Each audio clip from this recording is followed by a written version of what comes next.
let's talk for a minute about jump scares. I know I've probably gone over this maybe several times, but it bears repeating because some of you will think this is splitting hairs, but it helps to know why they are as stupid as they are. It helps to know, it helps you to understand how cinema works, how the human mind works, and how you get invested in a movie, like a horror movie or a comedy, stuff like that. Jump scares are the lowest form of horror. They're the equivalent of the pie in the face of comedy. It's what you do. It's the basis level of fright. Okay, it's the mark of extraordinarily weak storytelling. When you can't think of something scary to do, when you can't think of a good way to set an atmosphere, you simply have something very quickly lurch out at the camera, accompanied by a absolutely deafening, or at least deafening in contrast to the very quiet action of what's going on in the scene. All of a sudden, there's a huge orchestra sting, and you leap out of your seat, and you're like, oh my god, that was scary. Here's the thing, though. It's not scary. It's startling. It's like... See, that wasn't scary. That was startling. That's not horror. That is me just grabbing your ear and yelling into it very loudly. That's not horror. That doesn't take any talent. Now, that's not to say that jump scares don't have their place. They do, because the pie in the face is funny. You know, it's funny watching someone get humiliated. It doesn't take any talent to throw a pie in the face, but it's funny. You know, I can't deny that, you'd get a laugh out of seeing that. But there's a rate of diminishing returns when it comes to the pie in the face, or the jump scare. Now, as with Family Guy, there is kind of there's almost like a sine wave where you can actually drive the gag so far into the ground and torture it and torture it and torture it to where it just kind of becomes pathetically funny. But that's not what I'm talking about. When it comes to the jump scare, there's only a certain number of times you can do it before it becomes irritating. And I think what a lot of people misunderstand is that you can be scared of a movie, but it's not because you're scared of the movie. It's because you're simply scared of the loud noises. You know what I mean? You're really not wanting to see the movie, but it's not because you're scared. It's because there's going to be another loud fucking noise, and I'm going to jump because it scares if I yelled in your ear, you'd freak the fuck out. You'd be like, what the fuck are you doing? But you'd be pissed. If I kept doing it, you'd be pissed off. So you can do it, and it's scary, but you can only do it once, twice, maybe 3 times. And here's the key. It's actually better, far better, when you do it only twice. Because when you do it twice, that's where the fear comes from. When you show restraint and you make those scares, you make them worth it. You make those scares where anything could leap out at you at any time, but it doesn't, and it doesn't, and it doesn't, and it doesn't, and then it does! That's where the payoff comes, you know? So, this is where I'm coming from when I say jump scares are terrible. And if you're going to do them, only do them a few times. Now, this leads into the 2 movies I saw this week. Sinister and Paranormal Activity 4. I was really expecting to like Paranormal Activity 4, so I had this whole bit kind of planned out in my head where I was going to talk about one and the other. Turns out they're both kind of in the same boat, in the sense that they are both utterly and completely reliant on jump scares. I guess I'll get to Sinister later, because I think most of you guys want to hear my thoughts on Paranormal Activity, so, okay. Suffice to say that, I was hearing bad things about Paranormal 4, but I was expecting that. I was expecting, a lot of people aren't in the Paranormal Activity boat. I am. So I've always been a mark for the series, much like I don't like the Saw series, and I don't think critics like the Saw series at all. But if you're invested in the series, you're pretty much hooked. You know, every time there's going to be a Saw movie, you're going to go see it. Like Cinema Snob. You know, I don't even really think he likes the movies anymore, but he got 4 deep into it. You got 4 movies into the series. It's like, I got to see how it ends, you know. And he liked the first bunch, so you're like, you know, maybe they'll catch the lightning in a bottle again. They'll do it again. So he kind of sat through them. It was almost an obligation. Now, it wasn't an obligation for me with Paranormal Activity. I liked them. I liked the first 3, even when people said it kind of went too far. But, no, I dug them. And this... Paranormal Activity 4 sucks. It sucks astonishingly bad. And this is coming from a guy who cut, you know, 2 and 3 slack. Everyone was saying, like, oh, it's repetitive, it's stretched, you know, it stretched the premise to its limits, stretched it beyond its limits, it's repetitive, you know. I stuck up for it. And this is where the gimmick not only jumps the rails, it crashes into a school and explodes. It goes way too far. And here's why. And I know I've said this before, but I have to explain why it doesn't work here.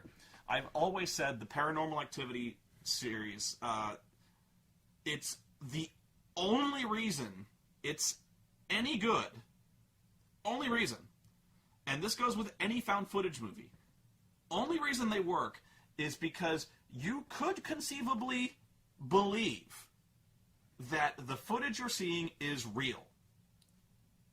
I'm not saying I do believe it. I'm not saying that you ever would.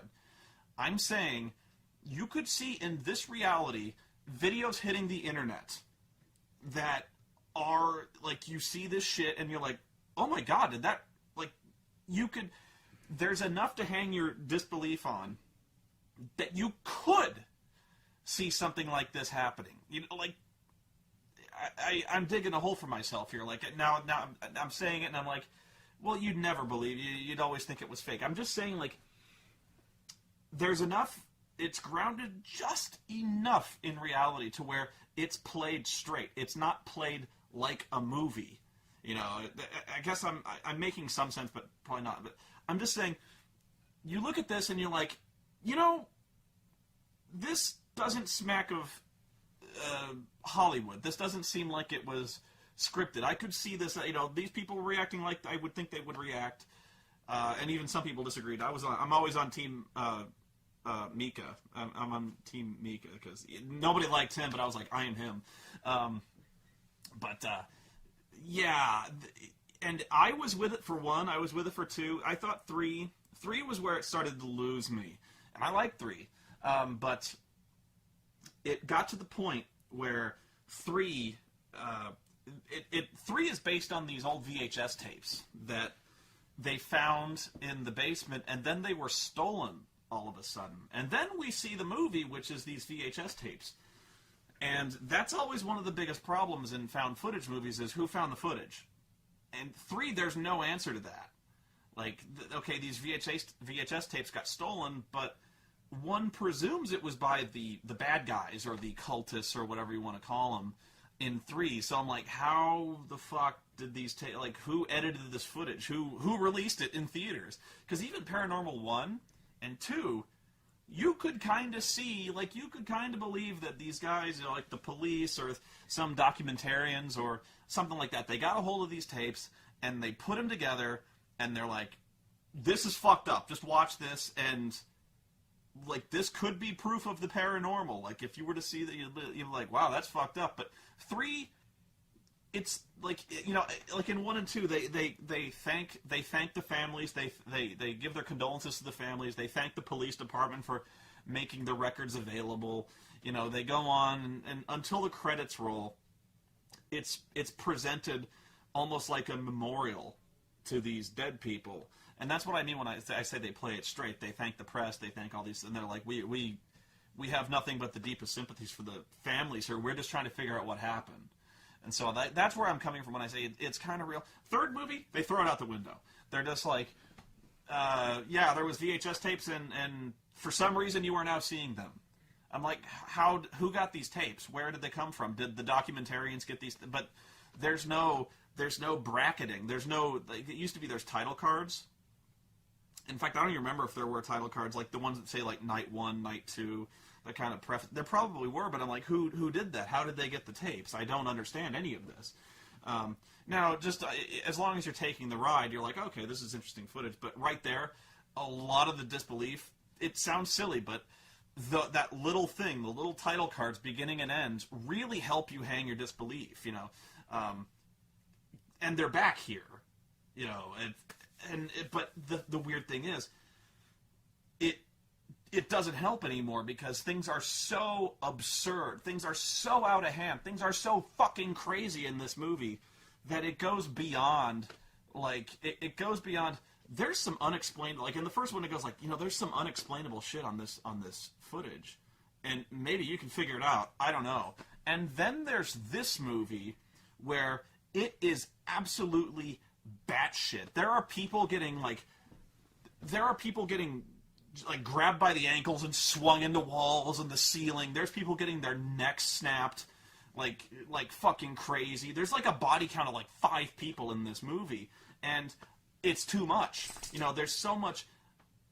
If this movie were to hit theaters and it were like a real documentary, there would be fucking riots, because this is like undeniable proof of the supernatural. You see fucking demons in this movie, you know, and that's what I mean when I say, like, you know, before it's this unseen menace, you know, you don't see anything. It could be, you know, it could be fake, but it might not be, and, you know, it's just enough weird stuff going on that you don't know. But now there's this clearly malevolent force that is just straight up killing fuckers. You know, it's doing stuff like ripping chandeliers off the walls. It's like it's absolutely crazy. And the worst part is it's all played like a movie. The editing is manipulative as shit. And I'm trying to figure out where to start. I guess I'll start from the beginning. A very good place to start. What happens is there's a new family, okay, and there's this teenage girl named Alex who's like 15, who is by far the strength of this movie is, ironically, the acting. It's very good. It's a shame the story sucks so bad, but the acting is great. So she's very good, and what the thing happens is that a new family moves in across the street, and it's Katie and the kid that she took from, you know, from number 2. It's they never even make any bones about it. It's them. And the kid is acting like fucking Damien from The Omen. So much, like, the kid is so fucking spooky, they might as well just literally play the music from The Omen every time that kid, because the kid, like, stands in the middle of a park just, like, staring, and it's like, oh yeah, this Scotty, you know. This kid is, like, so clearly the devil. And even the characters, I almost think the actors were watching the shit going on, and they're like, even they couldn't, like, they must have, like, walked up to the director and be like, okay, there's no way that anyone normal would watch this kid and not be like, seriously, like pull each other aside and be like, are you fucking kidding me? This kid is Satan. But nobody sees it. It's one of those movies where, like, the 2 main characters are the only people who, like, clearly see this kid as possessed by like fucking demons, because the kid all but speaks in like fucking ancient Hebrew, you know, like, hey, I forget his name, Robbie. They're like, hey Robbie, you want to come play football with us? I am the vessel of the outer plane god, Azathoth. Yeah, Cthulhu Fatah, you know, like, all but doing that. The kid is like, the you know, her and her boyfriend. The boyfriend, by the way, best character in the movie. This kid is awesome. But, like, he spends the whole movie basically trying to get in her pants, you know, Alex's pants. And it sounds irritating, but it's not. He's really good. And what's also funny is, you know how I was saying, like, I identified with the first movie's character, Mika, where he was, like, a complete asshole. I mean, like, he's like, no, I want to get this on tape. I want to, and she's like, no, don't do it. No, I want to do it, because, like, I said, I would totally be that guy. My first thought upon seeing this shit was, like, I would put it on YouTube. I would put it on YouTube. No, that's legitimately the first thing he says is like, "Oh, dude, I want to record this. Put it on YouTube, man." I'm like, yes. So I love that. Anyway, so he's trying to find excuses to go on walks with her and stuff like that, and he's like, "Oh, you got a playground out here, right? Well, why don't we go up to the treehouse, where the little kid is?" And so he goes to the treehouse, and of course, for some reason, they got a fucking camera on him.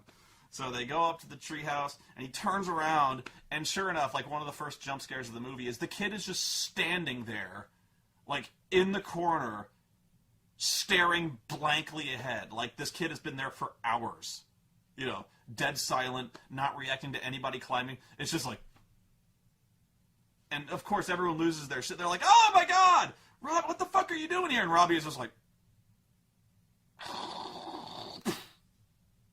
"Welcome, mortal." Like a fucking robot. It's like it's almost like the kid doesn't even move when he turns. He's just like,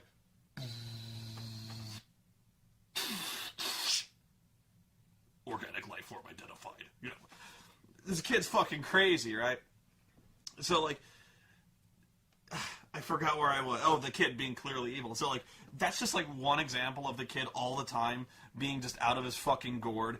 And this is this is immediately where the movie starts falling apart. So the weird shit hasn't even started happening yet, and then across the street, there's ambulances in front of the neighbor's house where Katie is, and they're like, "Oh, Katie got sent to the hospital." So Robbie, the kid over there, has nowhere else to say because there's no relatives. He's got nowhere else to go, so Robbie is going to be sleeping over with us. So I'll just spoil it. This is one of the first things that makes no sense is Katie gets hauled off to the hospital, so the kid has to stay over, but there's never any explanation for why Katie went to the hospital and had to stay inpatient, like had to stay there for 3 or 4 days, because hospitals won't just let you stay there, and they even comment on this when Katie comes home from the hospital. The girl is like talking to her mom, and she says she looked fine. Like she didn't look like there was any reason for her to be in the hospital at all. Like there's no marks on her arms from where they might have put an IV. She looks fine, and she comments like, "Why did she go to the hospital? She looks like she's always been fine." And nobody has an answer for this. And I'm like, no, that's a question worth answering. Like, why did she get admitted to the hospital, and why was she kept inpatient for so long? Because that strains credulity of everyone at the hospital, and you never get to see what happens on her end, and it's silly. Much less why Robbie would stay over for so long, why nobody, I don't know. So yeah, the kid just acts bizarrely the whole time. Like the kid comes over and says hi to their kid, and like it's this really weird vibe between them where like he kind of shuffles over and then like holds his hand out, like, "I understand this is how you mortals greet one another." Like really, and the parents are the most maddeningly. This is like where. One of the biggest and worst cliches, and I'm going to say those words a lot, one of the biggest and worst cliches in horror movies are the idiot parents. You know what I'm talking about? Where clearly fucked up shit is happening in the house, but the parents are the only ones not to see it. And even when the kids try to explain to the parents that there's fucked up shit going on, they either don't listen or they conveniently interrupt the people before they can explain, or something, but they never listen. They chalk it up to their imaginations or stress, or just before they're about to show them what's going on, something else happens and they get pulled away. Like the phone rings and the kids are like, "Damn it, I was going to tell them too." This is that turned up to 11. These are the dumbest parents. Okay, maybe not. I could probably come up with an example and give it an hour to think, but these are among the top 2 dumbest parents I've ever seen in a movie. Because even when clearly supernatural shit is happening to them. The dad in particular, they're just like, oh, you're overstressed. You're just school is, you're just mad. You're not getting enough sleep, so you're seeing weird shit. I know you don't like the kid, but there's no reason to make this shit up. Okay, first off, maybe this is me, but if my kid came up to me and looked legit worried, and by the way, she's 15, like maybe a little kid might be making up an imaginary friend or noises that, something goes bump in the night and the kid's like 8, I'd be like, look, you're seriously, like, just go to sleep. But when you get to 15 and she's like, dude, I saw a shadowy fucking figure in my closet, or there is clearly something weird going on in this house, I'd look into it. I wouldn't just, oh, it's stress, you don't like school, this kid is creeping you out. And it is, so, like, even if you were to give them that, even if you were to give them, like, maybe she had attitude problems, she's done this before, she hasn't, but let's just say, like, worst case scenario, she's done this shit before. No, because there comes a point when the mom is, like, chopping vegetables, and she turns her back, and all of a sudden the knife, like, flies up out of camera shot and just stays there. Which is actually one of the better scares in the movie, because you're like, when is this knife going to drop? Is it going to, like, fucking impale someone or stick in their head? And it doesn't. Like, not right away. And honestly, they should have held off on that longer, because that's what I'm saying when it comes to jump scares. I forget who said it, but there's like this example of, it might have been Hitchcock, but there's a bomb under a table, and 2 people are sitting at the table, and real suspense is the bomb doesn't go off. So you're wondering when the bomb is going to go off. I'm bastardizing that quote completely, but that's what I mean. So, like, they could have held that knife up there for the better part of an hour, and that still would have been scary, because you're waiting for that knife to drop. And when the knife drops, it will be a jump scare, but it's earned, because you're not afraid of the noise. You're afraid of when that knife is going to drop, because you know it's coming, and every time you get to that shot, like, is this the scene?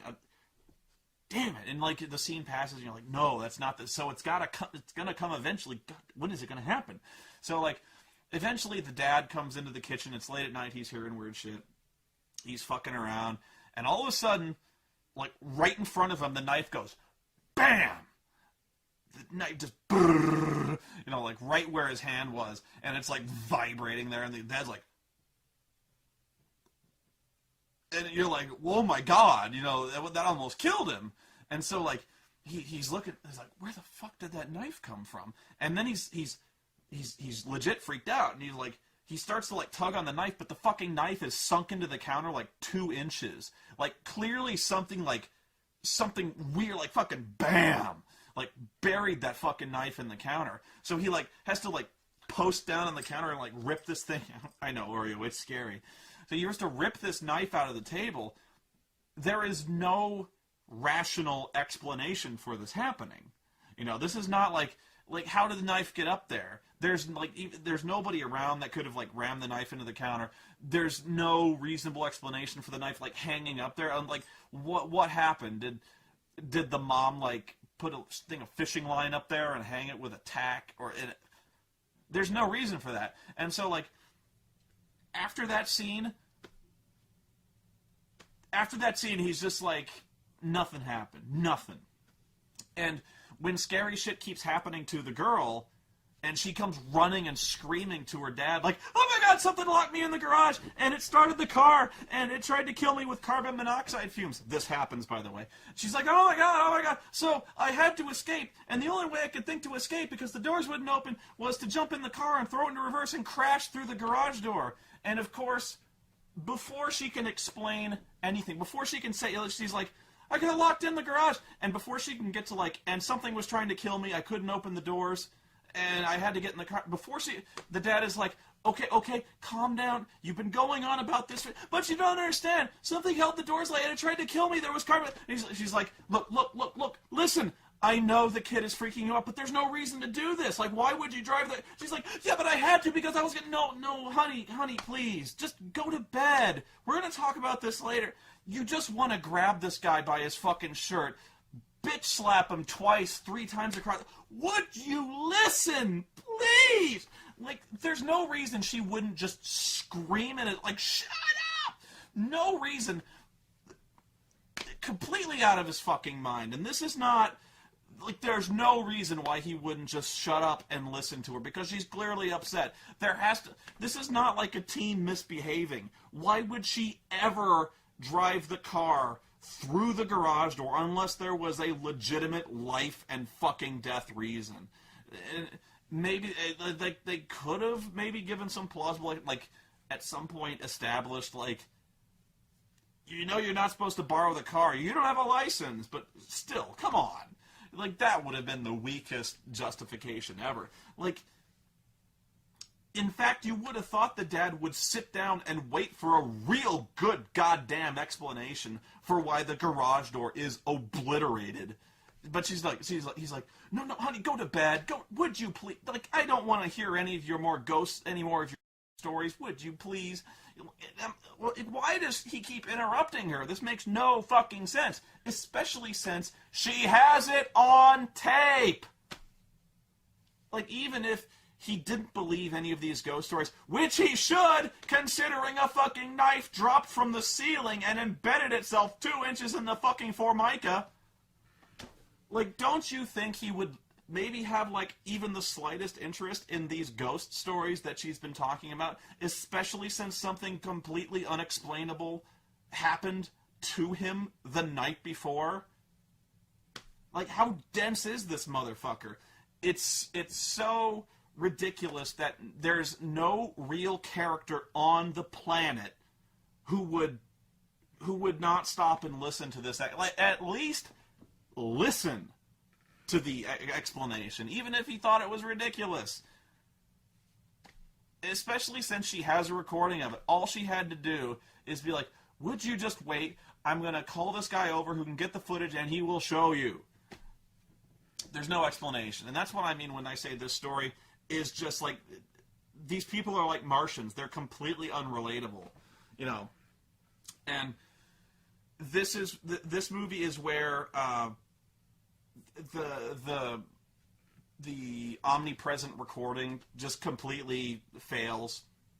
Like, they actually came up with really good explanations for why the camera has been set up in various rooms in all 3 of the movies beforehand. The third one, it was the weakest, but they're like, okay, the first one, weird shit is going down, and the guy really wants to record it because he's just interested. And you're like, okay, I buy that. The second movie, someone broke into their house and trashed the place, so they install a really superfly high-tech surveillance system, and the surveillance system is what catches the shit. The third one is basically the same thing. The guy is like, man, there's weird shit going on. I saw something in my house, so I want to get this because it's fucked up. I want to get this.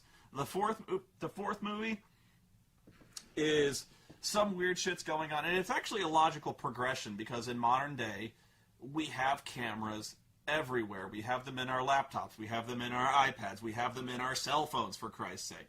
We have cameras in everything, so it makes sense that we have almost omnipresent recording devices at our disposal. But even here, they push it way too far because she goes, she goes on basically Skype web chat with her boyfriend a lot, which is also kind of strange considering he drives over all the time, but whatever.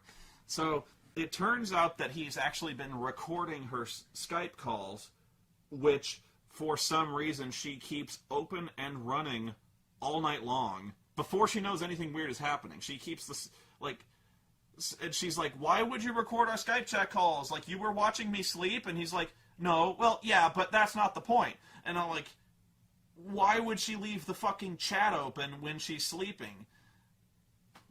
Because she does. And I almost, this sounds rapey, but like, why would she leave the chat open? Like, maybe she forgot, but even, like, that's not the sort of thing you would forget because your laptop is open and fucking glowing at night, and it doesn't make any sense. And plus, this guy, by the way, fucking creepy, recording her sleeping. Ugh. Anyway, so he's like, that's not the point. I'm like, it is? And he's like, no. He's like, point is, something weird happened when you were sleeping. And she's like, okay, fucking show me. So he scales up, and sure enough, the creepy kid, like, stands in her doorway for hours and then climbs into bed with her and starts, like, feeling her. And right there, like, she goes to her parents and, like, dude, the creepy kid came into my room and started, like, grabbing my titties and stuff like that. And the parents, of course, are like, yeah, well, look, the kid is disturbed. He just saw his mother got loaded into an ambulance. He's going to be stressed. He's going to want company when he sleeps. And I'm like, you got to talk to this kid and be like, Robbie, you can't go climbing into people's beds. It's fucking scary and creepy. Like, just stay in your own room, okay? They never do this. And they use that excuse. Look, Robbie just saw his mom get taken off in an ambulance. He's scared. They do that like 4 times in this movie. Of course, completely disregarding the legitimate concerns of the kid, which she has on tape. Because, like, several times during the course of these nights, the kid fucking gets out of his bed and starts staring at the blank wall, talking to the demon. All but speaking to this demon in fucking Babylonian, like, in saying really creepy shit. Like, yes, they're asleep, my lord and master.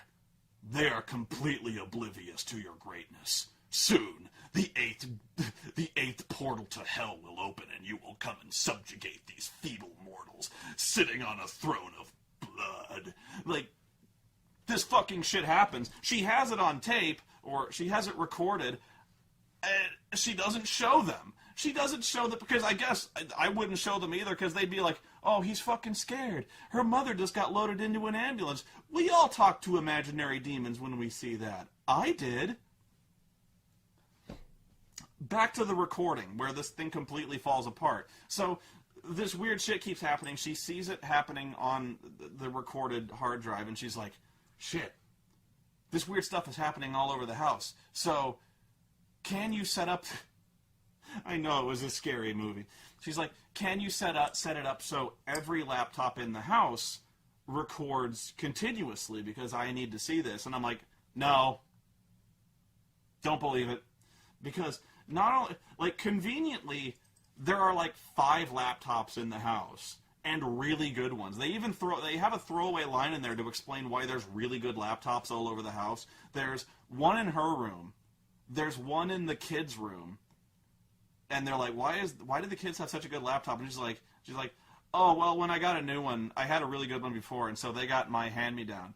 There's a laptop in the kitchen because the mom likes to have a laptop open so she can look at recipes. I'm like, no. There's a camera. I don't even know where this fucking camera comes from, but in the like the living room where the video game system is, there's a laptop set up there. And, like, there's like 5 cameras, and not counting the cell phone camera, the laptop that she brings with her that has the Skype chat, and the actual camera that the boyfriend carries around. And I'm like, no, this is dumb. And if you've ever used a computer in your life, you would know how silly this is, because let's say you had a camera rolling all day, every day, and all night, every night. Just try to do even the loosest math.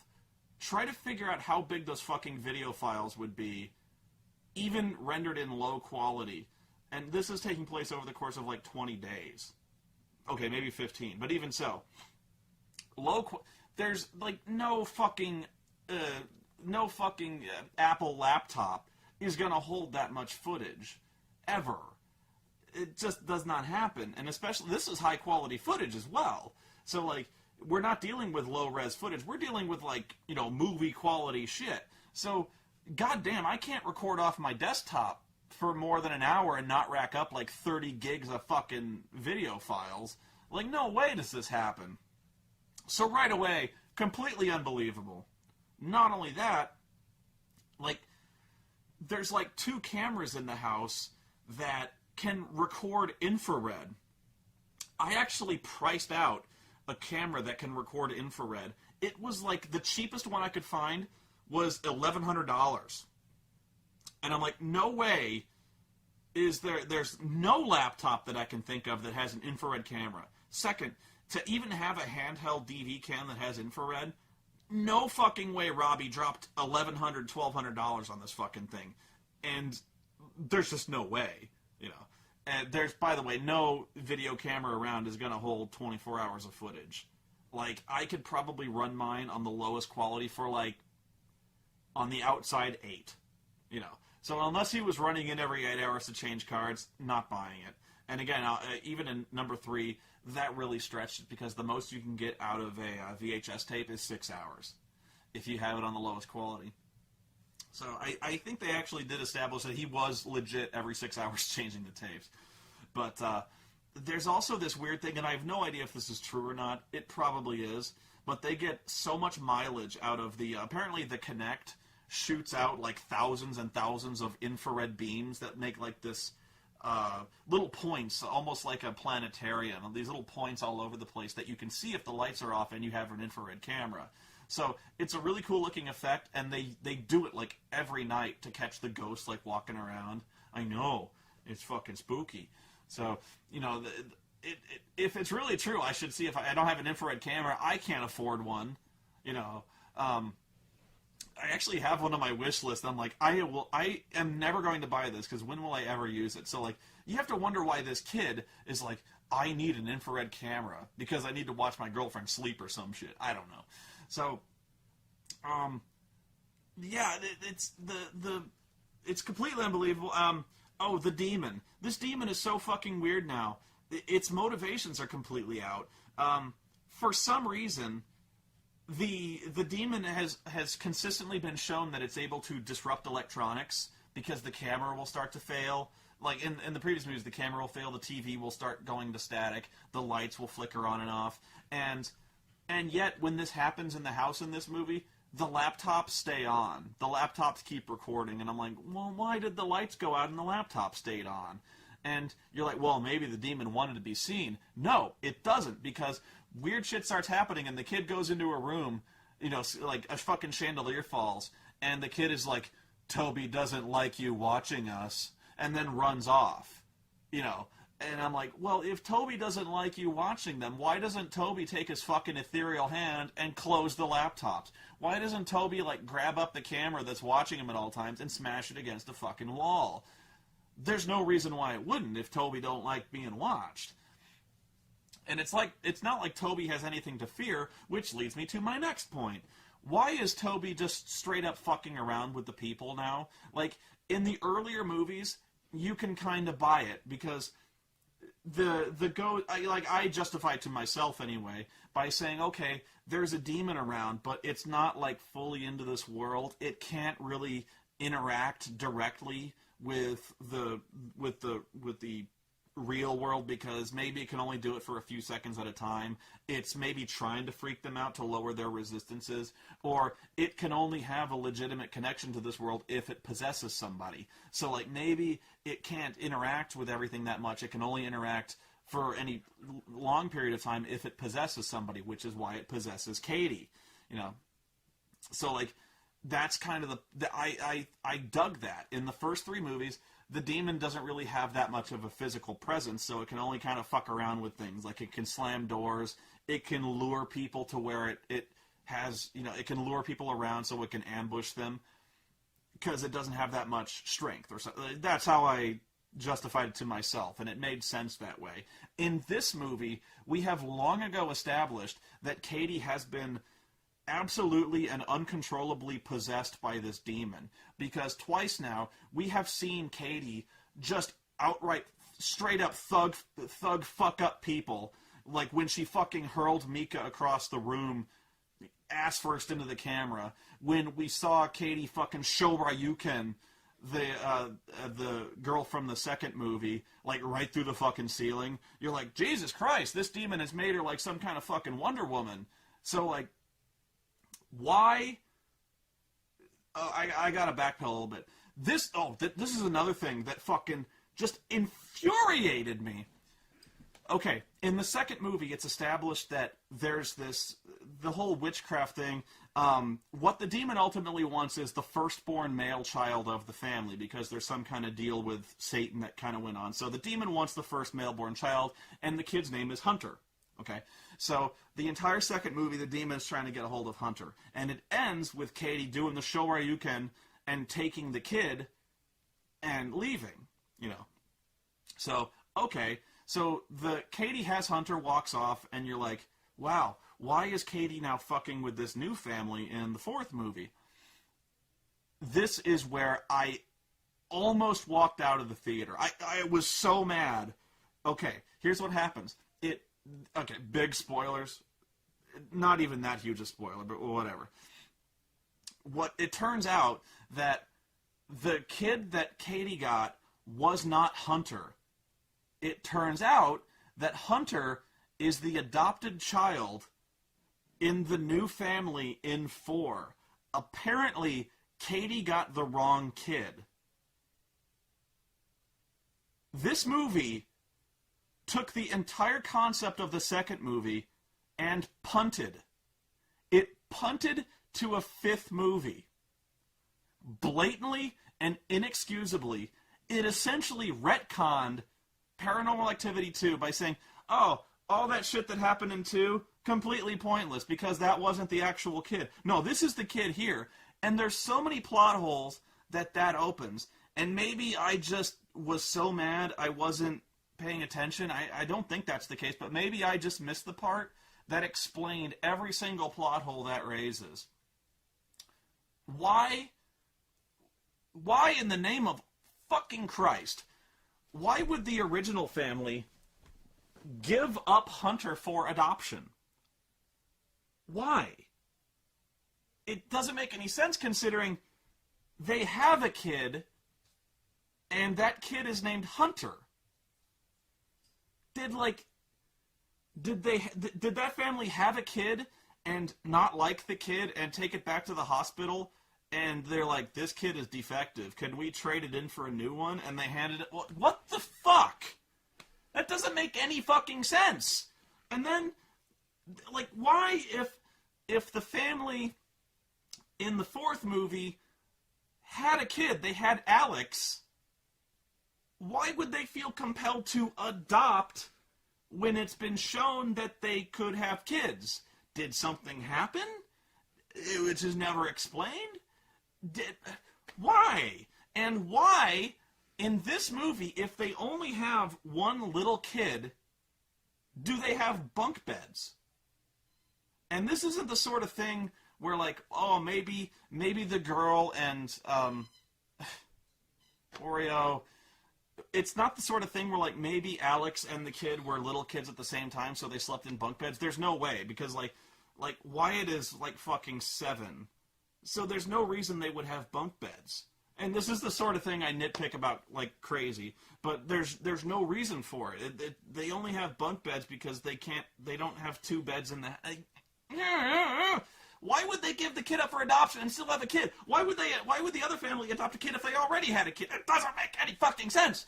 And it so pisses me off that, like, why would the demon even stalk the second family if Hunter was not in that family? Like, did the family know about this and try to psych out the demon with a fake Hunter?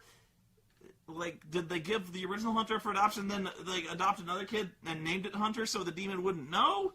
I don't think so, because in the second movie, nobody in the family knows that there's a demon after them. I don't understand any of this. And it's so needlessly complicated. This movie should have wrapped up with it should have wrapped up with the third, but it should have definitely wrapped up with the fourth, where there's finally some kind of answer, some kind of confrontation. But no, it punts. It's like, oh, no. The real Hunter is abducted in this movie, and then in the 5th movie, we're going to show you what the fuck happened. You can't punt. It's like 4th down in this movie, and they punt. It's so fucking stupid. I get worked up. I'm going to get a fucking ulcer watching these goddamn movies. Okay. The jump scares. This movie is almost all jump scares. Whereas In the first movie, whereas in all the movies previous to this, the jump scares were restrained. There were only a few. And there were only a few, okay? And I know that's hypocritical of me to say because almost all the paranormal movies are kind of based on the jump scare. But to me, it was much more restrained. It still looked kind of real. And it had legitimacy because, again, this sounds stupid, but there were no loud orchestra stings. You know, to me, the loud orchestra sting is the yelling in the ear of these movies. They didn't have that, and I really thought the jump scares in that movie were earned. 3, a little too much, but whatever. In the fourth movie, there are so many fucking jump scares, and they are the most predictable, cliched jump scares. For instance, she goes downstairs and she sees a chandelier swinging, and you're like, okay, they're distracting us with that one chandelier. They're drawing your eye over here so another chandelier can fall. And like, sure enough, a chandelier falls, and almost like right on cue. I can call this shit. You know, it's basically because we've kind of sussed out the Paranormal Activity formula, where it draws your eye over here and then something flies out over here. We've seen this trick like 3 movies already. We can kind of call it. And you do. You call virtually every single scare. There's a few ones that are really, really good. Like when they turn around in the treehouse and they see the kids stand there like fucking Blair Witch. Good one. There's a few really good ones. But there's a lot of really bad ones. And they do the most cliche... This is the second time I do it. The most cliched, hackneyed jump scare of them all, cat. They do the cat scare. And they do the cat scare twice! Fucking twice! The cat leaps out and scares them. I'm like, fuck you! Fuck you with your jump scare bullshit. They actually do the cat. Virtually none of the characters are likable. You know, the second family was really good. They had the dog, and you're actually really invested in the dog's fate. It's ironic that the 2 characters you care about are the boyfriend and girlfriend characters, because the boyfriend, like I said, is really great. Oreo is squeaking on a toy because I'm not paying attention to her. So, where the fuck was I? Yeah, they do a lot with the Kinect, and I guess I'll wrap up. I'm just rambling about the fucking jump scares. Oh, another thing that really, really fucking detracts from the legitimacy of this movie, where you just completely stop buying that it's real, is they do, like, they actually start to reference several other horror movies, and when you do that, it takes you right out of it. Right out of it. For instance, there's a scene with a basketball bouncing down the stairs and all of a sudden stopping, because that's what the demon would do. The demon would fucking dribble down a set of stairs and then stop. Ooh, that really plays into the demon's diabolical plan.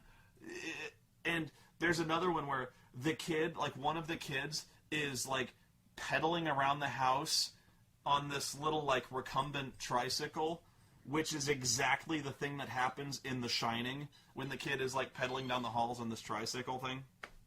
And I'm like, you know, I'm not fucking stupid. I know where this comes from. And you're just reminding me at every turn this is a fucking movie. It's not at, like, there's no way I can possibly buy this is found footage anymore.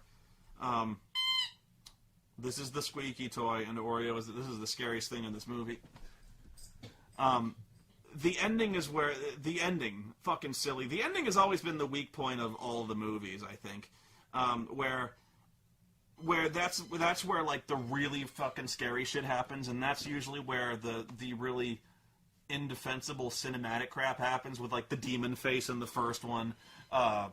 Pretty much the demon face in all of them. You know, in this one, the ending just goes absolutely out of its mind, where... like I said, it finally reaches a point... I remember... Okay, my tangent. I was going on about why if the demon was weaker before until it possessed Katie, it has now possessed Katie in the fourth movie. We have established that Katie is like this superhuman possessed entity that can Shoryuken you so hard it fucking kills you. Okay? This has been established. Why in the fourth movie, if Katie wants this kid, why does she not immediately, like from frame one, fucking pump kick the door open and start snapping necks like Steven Seagal? There's no reason why she wouldn't. From fucking frame one. Like, if she wants this kid, she could go in there. She's fucking invulnerable. She would, and even if she's not, like, if she could be legit killed, she would take this family so by surprise. It's clear they're not armed in any way. She could walk in there and just fucking brutalize this entire family, and there's no reason why she couldn't. And ironically enough, in the third act, that's exactly what she does. She essentially just walks in the house and fucking murders everybody. And I'm like, okay, what took you so long? Why would you do this thing where fucking Toby is like dribbling basketballs, playing Connect late at night? And they try to explain it where like, oh, they have to make Hunter ready for his possession, for his final absorption into the cult. And like, well, why doesn't Katie just kill everybody, abduct the kid, and then indoctrinate him into the family over there? Like, why doesn't she just kill everybody, pile them into a car, and move somewhere else where she could have full 24/7 access to them? And it makes no sense. So I was actually really happy when Katie just was like, fuck it, I'm a fucking demon, and starts killing everybody. And so, what is the fucking dumbest thing that the kid can do when this starts happening? She goes, like, she's out of the house when all this happens, okay? And so she's like, she comes home and she finds her boyfriend with his head fucking twisted around. And so she's like, oh my god, Hunter's been kidnapped. So she goes out and she sees Katie walking into this house, or her house across the street. And so, what's the dumbest thing she could possibly do? Instead of calling the cops? No. She chases Katie across the goddamn street and runs into their house. And she dies. Big shock. Because when she gets into the house, Katie goes full fucking demon on her and kills her. Da-da-da-da-da-da. Like, how fucking dumb are you, girl? Call the cops. Ninjas, TV, demons, cops. And I'm not saying like, oh no, she had to get Hunter right away because, like, she didn't have time to cops. Bullshit. What's she gonna do? She's 15 years old. What's she gonna? You've seen her boyfriend with his head fucking twisted. What are you gonna do? Because you've seen this fucking demon like throw shit all over the place. Your parents are fucking dead. Like, what are you gonna do? You call the cops, you get him out of here. She's not going anywhere. She's in the house. And even if she piles in the car, you can find her. The cops are very good at finding people with a helicopter.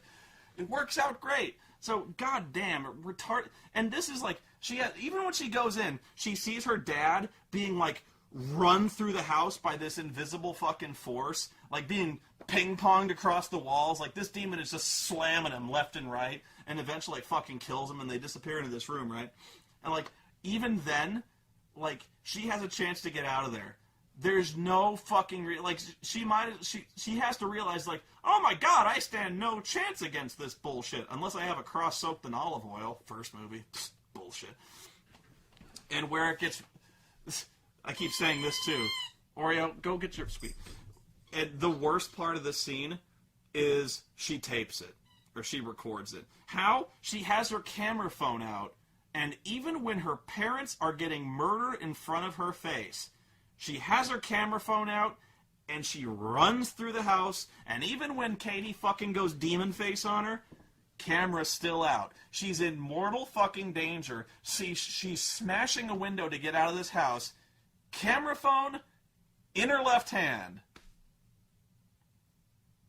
The first question you have to ask in a found footage movie is, why are they taping it? The second question is, how are they taping it? The third question is, when the shit starts to go down, why don't they put the camera down? I actually started writing a screenplay, and before I realized how cliche this whole thing has become, I started it out as a found footage movie. It is no longer a found footage movie, this thing I'm writing. And the reason is, when people start to die, cameras are off.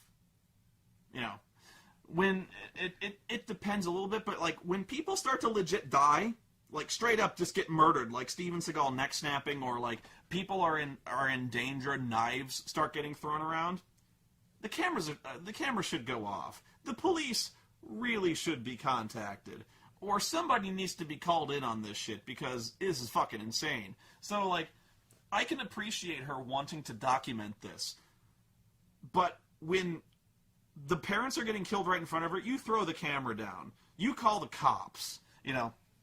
So, in the screenplay I was writing, same problem. Shit starts getting real, and this is even a case where they really would keep the cameras rolling, because in this movie it's like a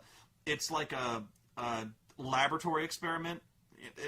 They're doing an experiment, and it's important they tape them 24/7. But when people start dying, it's time to call the cops.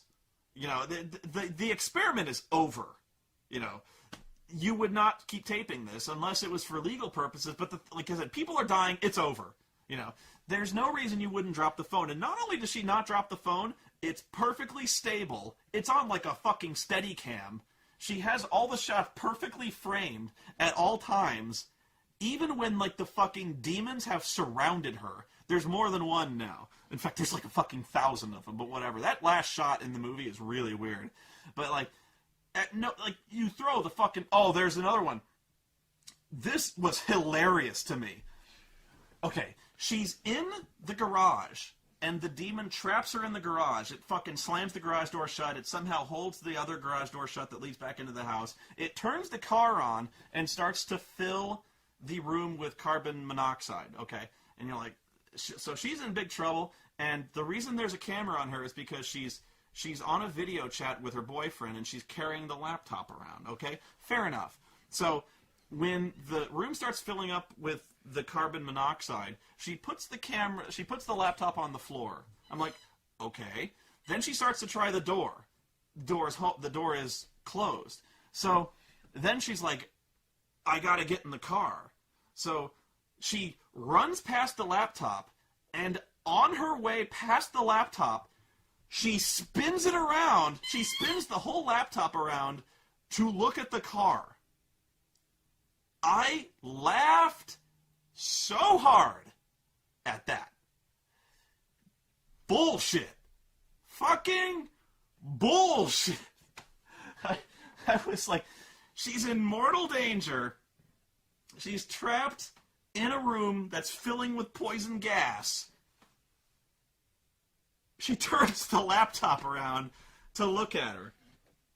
Oh my God, have you spent the last shred of suspension of disbelief this movie series ever had? Wow. So dumb. So amazingly dumb.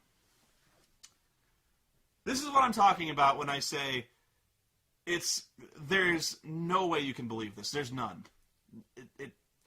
It's a straight up slasher movie. It's a slasher movie from this point on. And maybe you're okay with that, but the thing is that the formula established in the Paranormal Activity movies only works so long as you believe it's found footage. It is no longer found footage. And this is the last real problem I have with the movie. I will stop here on this movie. But the reason I say, even if you were to buy that they recorded all this shit, let's just say they recorded all this shit, and for some reason, conveniently, she spins the laptop around as she's dying. She still has her camera phone in her hand. Even if you believe that happened, once again the question is raised, who got this footage and who edited it? Okay, the first question. All this shit's been recorded on apparently her infinite laptop storage space. But let's say the documentarians got a hold of this. Did they also edit this? Because why would they edit it like a horror movie? Here's what I mean. First movie, second movie, even the third movie. when weird shit starts happening, like really weird shit, when people start getting sucked out of their beds, or sheets start getting thrown around, or things start collapsing, you know, when things are going on, you see it. And I know that sounds weird. You actually see everything that happens. In this movie, this is the best example I can think of. In this movie, the demon actually, like, walks into her room, and she's in bed, okay? Alex is in bed. What happens is, like Zool in fucking Ghostbusters, she starts to, like, float over her bed like some unseen arms are picking her up, and she's, like, suspended 3 feet over her bed. So she's being held there over her bed like something is about to, like, snap her in half. She's floating there, and then we cut to just like, bam, we cut to the living room where the Kinect is set up. And I'm like, whoa, whoa, whoa, whoa, whoa. You're cutting? You're doing an edit in the middle of the girl floating above her bed. What, did you think that wasn't interesting enough? We have to cut to the fucking Kinect? We have to cut to the fucking living room where nothing is happening? Did you think we'd get bored? Like, if this were real, would you not think that we would want to see the evidence of the paranormal of this girl somehow floating over her fucking bed? Why would you edit? And they do this several fucking times. We're like, you know, there's a kid in a pool. Like, the kid is taking a bath. And this, by the way, raises so many weird questions about the ethicality this girl has of recording her family 24/7, including the potential for watching the little children undress. Anyway, this is another jump scare that's completely telegraphed, because the kid's sitting in a bathtub. You're like, he's going to get sucked under the water. He's going to get sucked. Yep, there it goes. He's sucked under the water. This is another huge plot hole. The mom is giving the kid a bath. So in the middle of the bath, she's like, wait a minute, I need to go downstairs and get something. Bullshit. Bullshit. Like, unless this mom is the worst mom ever, you never leave a kid as young as that in a pool or a bathtub alone. Never. Never. Never, ever. My mom didn't leave me in any sizable body of water until I was like fucking 16. Now, was it too much? Yeah. You know, it was over much, but she wanted me safe. If I was fucking 6, no. I was never alone in the pool. I was never alone. I was never alone in the pool. I was taking my own baths, I think, but, like, she would check up on, like, I don't even remember, but my point is, like, if she was giving him a bath, okay, if she was doing that, she should never leave the kid alone. It would never happen. Goddamn. Never I can't even remember if my mom was giving me baths at that age, but if she were, no. In fact, given how paranoid she was about me drowning, she probably did. But, you know, at some point I started taking showers, you know. And, you know, honestly, actually, I think by that age I might have actually been taking showers. I wasn't taking baths. But, like, shower, she'd let me go, you know. But, yeah, if there was a bath, any kind of sizable, no.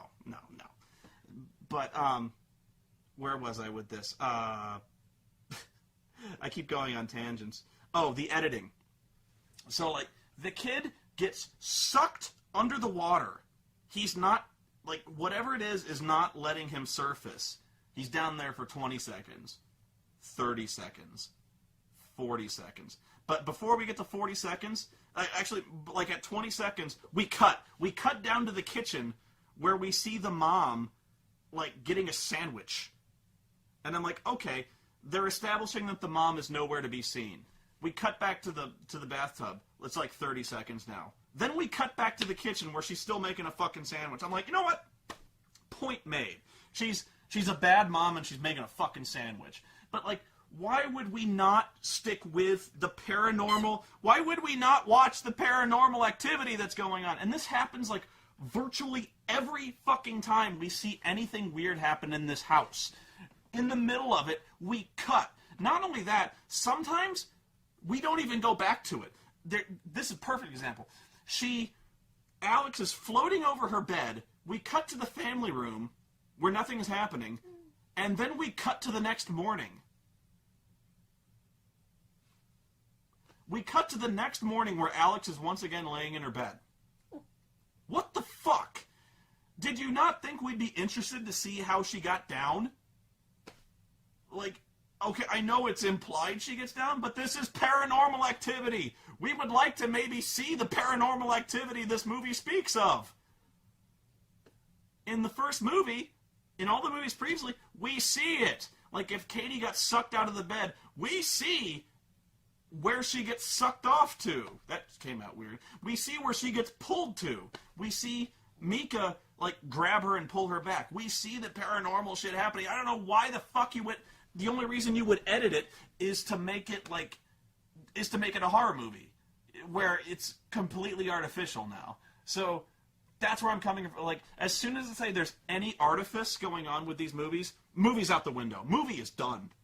There's no... Why would you ever watch this? Because it's boring, it's slow, it's completely predictable, and there's no believing it. There's no way to believe any of it. There's no way to... It's over. It's over. The series is over. So, the series is once and firmly dead.